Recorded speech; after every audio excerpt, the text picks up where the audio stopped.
sin infecciones operatorias. Entonces, de acuerdo pues, a todos estos, costos y problemas que acarrean las infecciones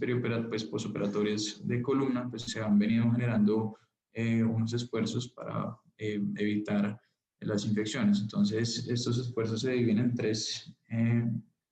pasos principalmente, que el primero es una optimización preoperatoria de los factores de riesgo del paciente, unas medidas intraoperatorias y unas medidas posoperatorias. Iniciamos con las medidas, con la optimización de preoperatoria de los factores de riesgo, que son básicamente tres, de los cuales hay más información al respecto, que es el cigarrillo, el control de la glucosa y la erradicación del estafilococo aureus. Entonces, dentro de estos factores modificables, el primero es el cigarrillo, que digamos que lo que afecta es que genera una menor oxigenación tisular y una disminución de la actividad de los polimorfonucleares con una disminución de la regeneración tisular y aumenta pues el riesgo de infección postoperatoria. Entonces, según, pues, digamos, como un ensayo clínico con 78 pacientes, lo que hablaban es que más o menos el riesgo de infección de fumadores era del 12% versus de los no fumadores, que es del 2%. Digamos que se lograba disminuir el riesgo o la tasa de infección postoperatoria con una abstinencia del cigarrillo, que era una disminución del riesgo acumulada, que empezaba a partir de las 4 semanas y que se venía un beneficio máximo después de las 12 semanas de abstinencia del cigarrillo. Por ende, la primera recomendación que va a surgir en la parte preoperatoria es la de suspender el cigarrillo al menos 4 semanas antes del procedimiento quirúrgico. En cuanto a otros de los factores modificables, que es la glicemia, es la que, digamos, en lo que va a afectar o la razón por la cual va a aumentar el riesgo de infección es que va a haber una disminución de la actividad de los linfocitos B y de la respuesta inmune del paciente, con una disminución de la angiogénesis y de la cicatrización del paciente, aumentando el riesgo de disencia e infección pues, del postoperatorio. Además, digamos que esto aumenta la capacidad de generar biofilm por parte de los dos principales agentes infecciosos de los postoperatorios, que es el estafilococo aureus y el estafilococo epidermidis. Y se ha visto pues, que los pacientes que tienen un control de la hemoglobina glicosilada o que tienen un mal control, perdón, por encima de 7.5 tienen un riesgo de presentar 2.9 veces más infecciones que los pacientes que presentan una hemoglobina glicosilada por debajo de ese valor. Por lo cual surge la siguiente recomendación, que es tratar de que los pacientes que van a ser llevados a un procedimiento quirúrgico de columna tengan una hemoglobina glicosilada por debajo de 7 preferiblemente. Y otros factores modificables de la parte prequirúrgica es la erradicación del estafilococo aureus, que no es muy implementada, pero pues hay datos al respecto, en el cual hasta el 49%, 49.3% de las infecciones de sitio operatorio son secundarias a este germen, dado que es una flora, está en la flora natural y es un germen con alta virulencia que tiene diferentes mecanismos de defensa ante las respuesta inmune del cuerpo. Por ende, es el principal causante de infecciones postoperatorias. Entonces, en otro ensayo clínico de 7.019 pacientes, lo que hicieron fue un screening de hisopado nasal buscando estafilococo aureus y una vez lo identificaban, iniciaban manejo con un tirosina 2% intranasal y baños de clorexidina 5 días de forma preoperatoria, logrando disminuir la colonización de estafilococo aureus meticilino sensible y meticilino resistente, reduciendo hasta en un 59% el riesgo de infección postoperatoria, lo cual sería una segunda recomendación para disminuir la tasa de infección. Y otros factores modificables, los que hablaban de los baños antisépticos preoperativos con baños de clorexidina o paños de clorexidina, los cuales, pues, digamos que un ensayo clínico no demostró evidencia suficiente como para poder generar o soportar la recomendación de esta conducta. Continuando con las medidas intraoperatorias, entonces vamos a hablar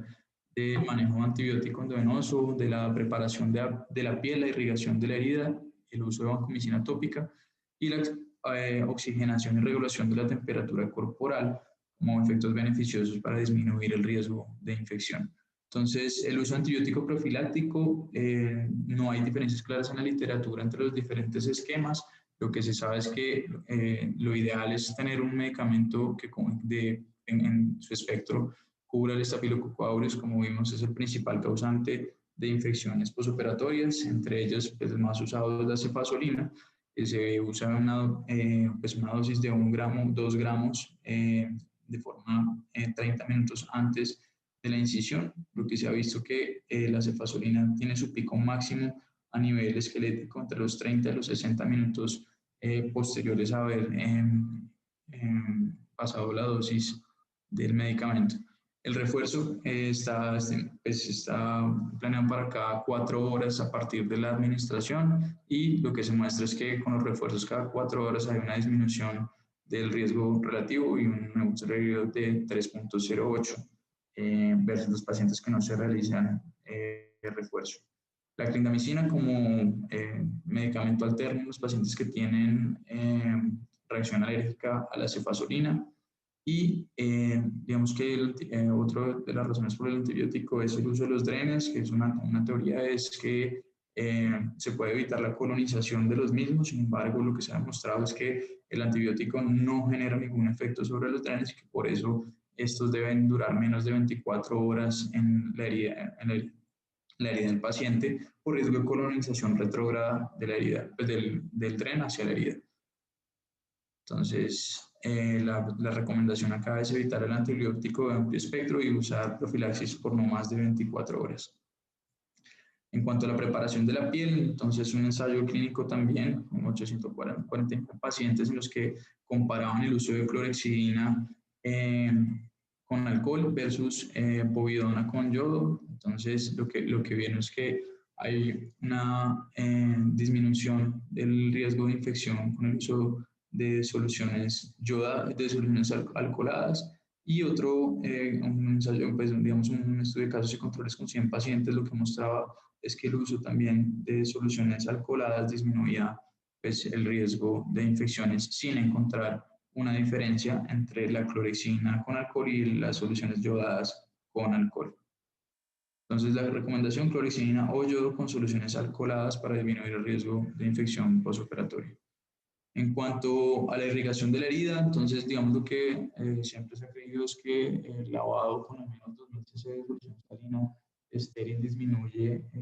digamos, la colonización que pudo haberse presentado durante el procedimiento quirúrgico. Sin embargo, bueno, y eso se justificaba porque en varios estudios se mostró que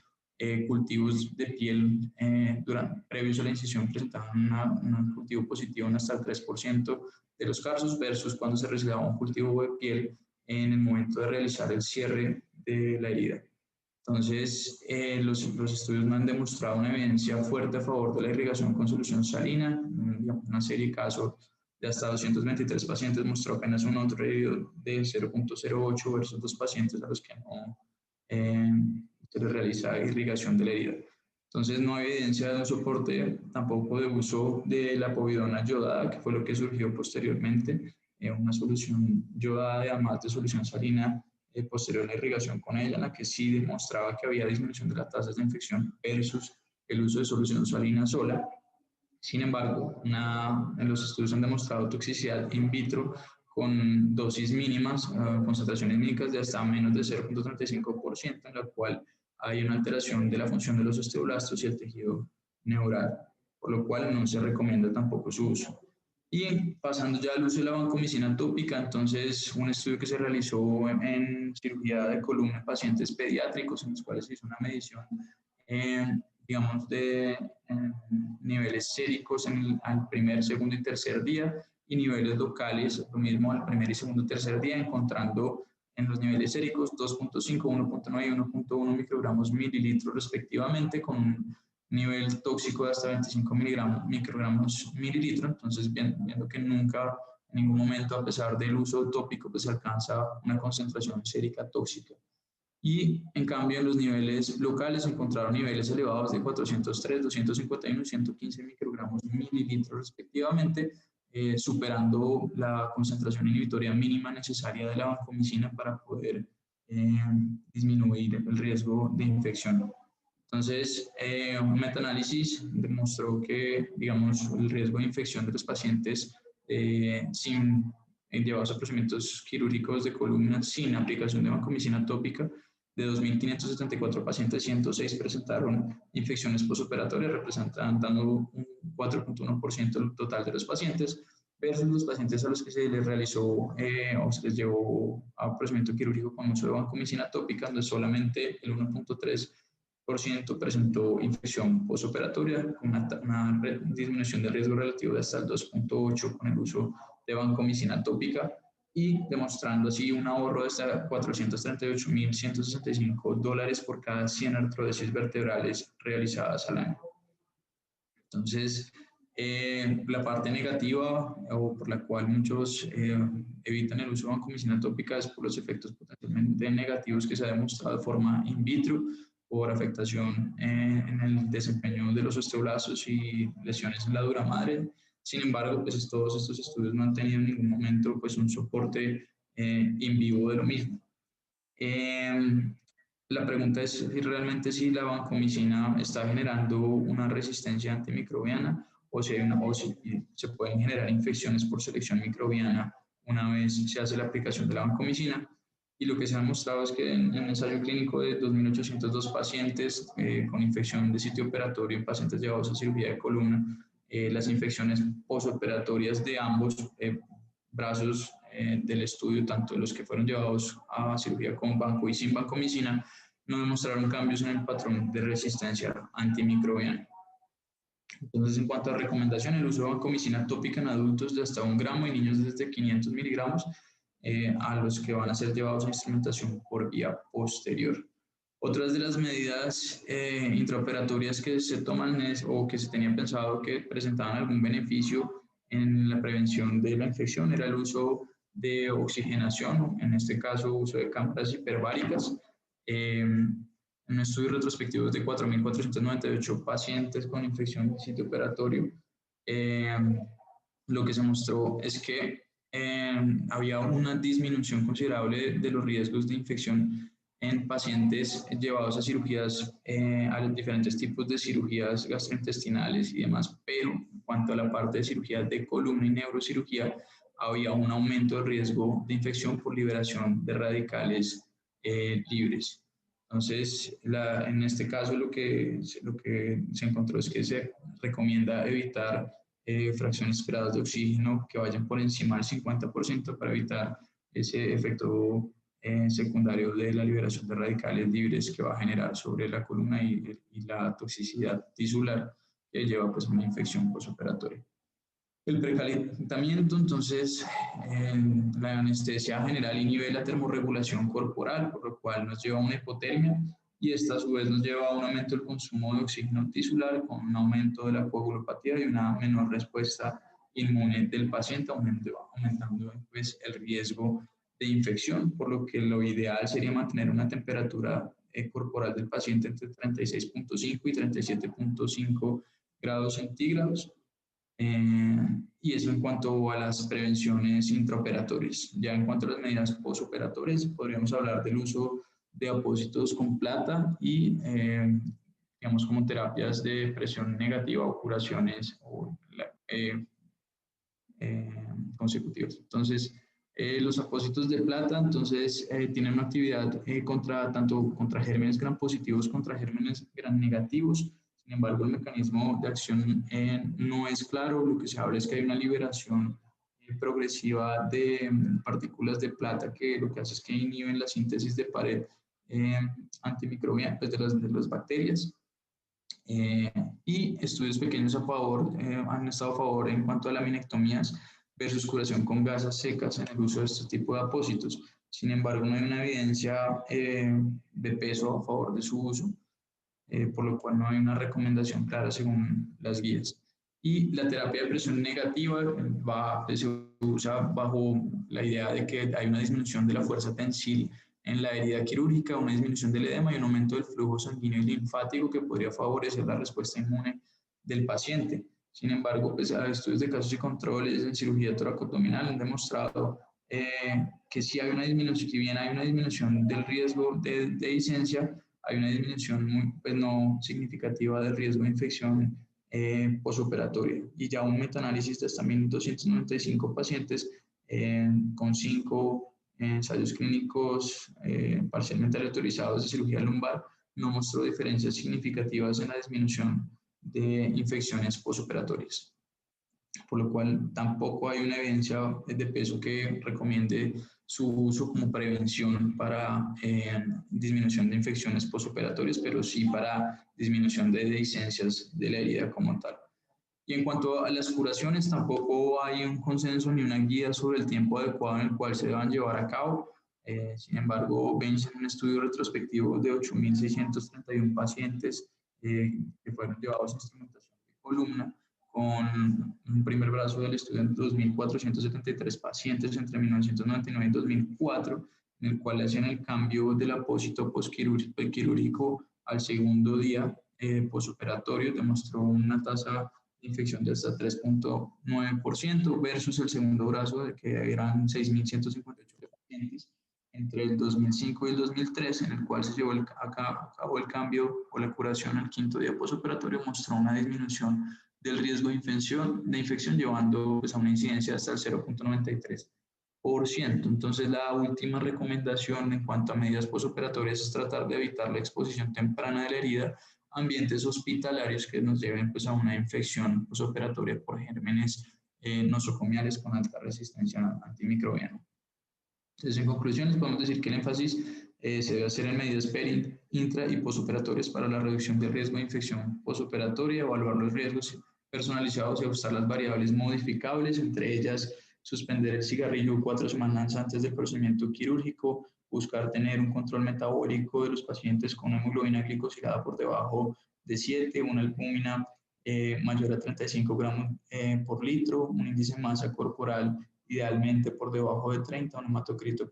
por encima de 35%, suspender los corticoides, estabilizar la falla cardíaca y buscar una erradicación de la colonización por Staphylococcus aureus para disminuir de forma prequirúrgica los riesgos de infección. En cuanto al cubrimiento antibiótico, pues siempre digamos, con acción sobre el Staphylococcus aureus como principal agente causal, la cefazolina 30 minutos antes de la incisión, no extender la antibiótico terapia por más de 24 horas, al igual que no sostener el uso de DRENS por más de 24 horas, preparar piel con soluciones alcoholadas, ya sea con yodadas o con clorexidina, Duraprep y Cloraprep, que son las que usamos, el uso de vancomicina tópica para disminuir el riesgo de infección o colonización por gérmenes gram positivos, evitar fracciones inspiradas de oxígeno por encima de 50, para evitar esa toxicidad secundaria a la liberación de radicales libres, regular la temperatura, buscando disminuir las cascadas de coagulación y aumentar pues, la posibilidad de reacción del sistema inmune del cuerpo y evitar exposiciones tempranas de la herida a medios hospitalarios que nos pongan pues, a gérmenes nosocomiales multiresistentes.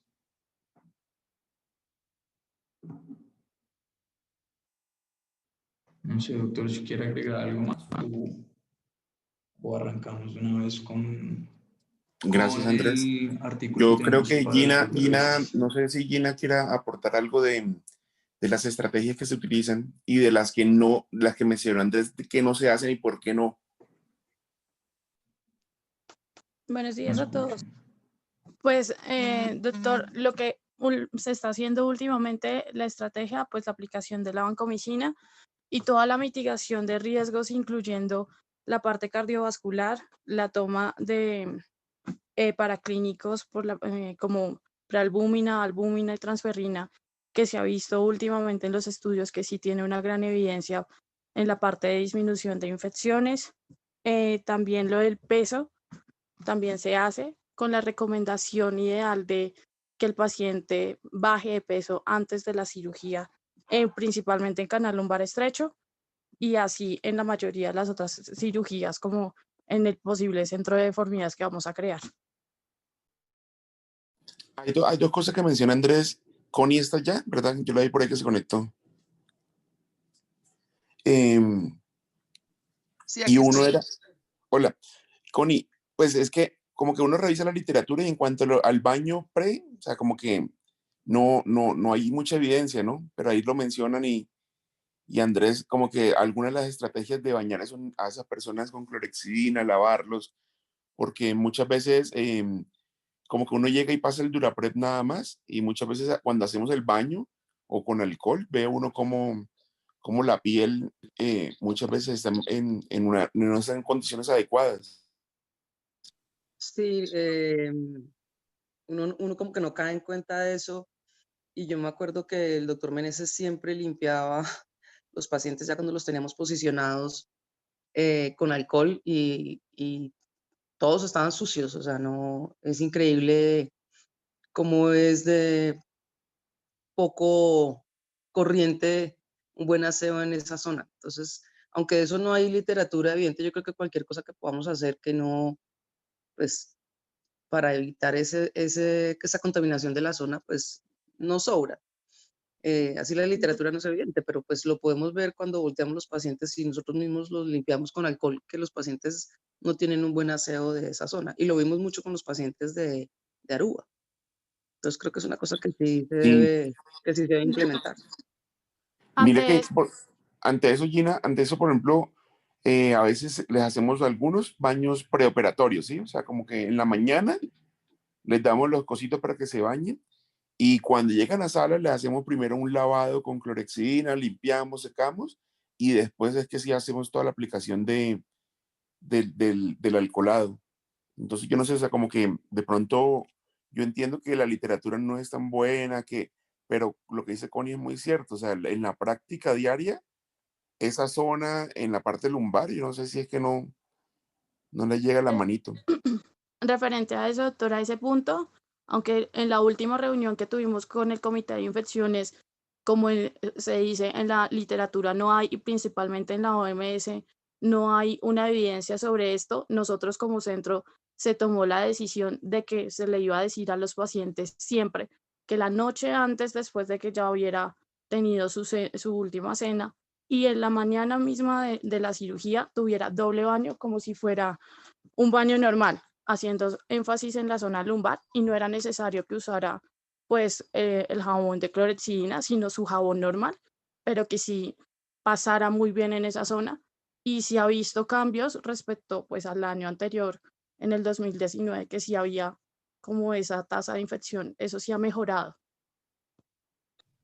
Bueno, yo creo que Gina, que para que queden como en puntos y para todos, como anotaciones de cosas como a mejorar, o sea, tener eso, lo del baño, lo que mencionó Andrés de la temperatura, yo creo que es el factor más importante, nada que hacer. O sea, la hipotermia sí tiene que ver con todos los problemas de sangrado y de infecciones. Y eso, pues, los otros grupos que hay en la fundación ya lo han manejado y se han visto cómo han hecho estudios sencillos, donde realmente se dan cuenta que muchas veces eh, la sola invasión del paciente demora hora y media, 2 horas, y no les tenemos mantas térmicas. Entonces, en la manta térmica la ponemos solamente cuando el paciente ya está volteado,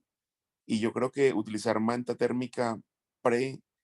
preinducción, preanestesia y en la colocación de catéteres debería ser como una norma. Yo creo que ese es otro tema que también se tiene que anotar. Y el otro es Gina, lo de el trabajo que se estaba haciendo sobre definición de factores de riesgo para el uso del sistema de Prevena en pacientes que tienen alta tasa de licencia de la herida. Yo creo que eso se tiene que continuar para saber determinar y cuáles son los pacientes que realmente se benefician de usar el Prevena. Dice doctor, sí, la lista de chequeo como el sobrepeso, si tiene diabetes, si tiene alguna otra enfermedad de base, Sí. si hay una lista. Julie de instrumentación quirúrgica retomó un trabajo que había empezado Gustavo Rosso sobre ese checklist en sala de cirugía. Entonces yo creo que es importante que ese trabajo continúe. ¿Algún comentario, alguna pregunta, o si no continuamos con el club de revista, Andrés?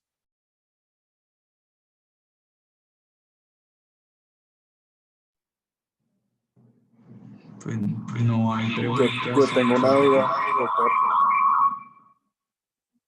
Sí, continuando con lo que ha dicho usted, si, por ejemplo, no desconocía, por ejemplo, esa parte del metaanálisis del lavado prequirúrgico, si hay estudios observacionales, casos y controles que sí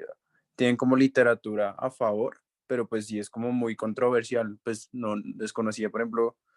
de lo que decía Andrés, pero sí, pues si es un metaanálisis, ya por la evidencia, pues va a favor pues de que pues no tiene diferencia alguna, pero sí de acuerdo con lo que dijo usted y la doctora Bedoya, de que si a veces los pacientes llegan con, pues sobre todo también los niños, llegan con pues con un lavado no pues o con un aseo no tan bueno, y que eso sí influye en la parte de infección de sitio operatorio. Pero sí, pues lo que quería resaltar era que algunos estudios observacionales, pues de no tan alta evidencia, sí demuestran a favor del lavado prequirúrgico con clorexidina. Y también son Sí, estudios viejos. sí, yo creo que no, por eso le digo que cuando concluyen los metaanálisis y eso, no hay fuerte evidencia, pero pues yo creo que también a veces la práctica diaria le ayuda a uno a tomar las decisiones, ¿no? No sé, ejemplo, por ejemplo, esos niños que yo tengo con parálisis cerebral, pues llegan sucios. Entonces, a partir de eso, nosotros cogimos a hacerle un baño preoperatorio y volvemos a limpiar muy bien la zona antes de aplicar el Duraprep. O sea, una de las conductas es que sí, que el Duraprep es muy bueno, pero lo aplicábamos directamente sobre esa zona. Entonces, yo creo que hay que preparar muy bien la piel en esa zona y limpiarla.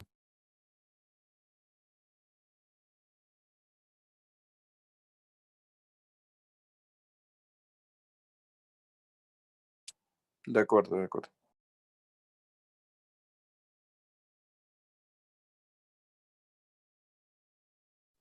¿Alguna pregunta? O bueno, arrancamos entonces. Perea, arrancamos con el club de revista. Doctor, antes de arrancar, quería pues, darle la palabra a Suma y Amparo, eh,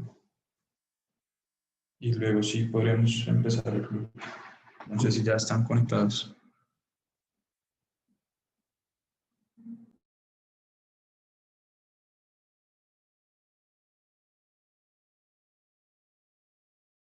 No sé si estén conectadas desde donde Sami, que es la que está conectada ahí.